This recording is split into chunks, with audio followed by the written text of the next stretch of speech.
Sebentar tadi, pihak Siti Nurhaliza Production telah mengeluarkan satu kenyataan yang menggembirakan apabila penyanyi nombor 1 negara itu, Datuk Seri Siti Nurhaliza, telah selamat bersalin anak keduanya.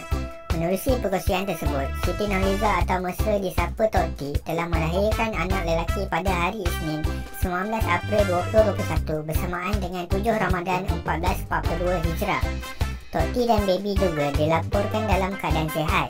Sehubungan dengan itu, suami kepada penyanyi tersohor itu, Datuk Seri Khalid Muhammad Jiwa, mengucapkan ribuan terima kasih kepada seluruh ahli keluarga dan kenalan yang tak putus-putus mendoakan kesejahteraan isterinya sehingga hari bersalin.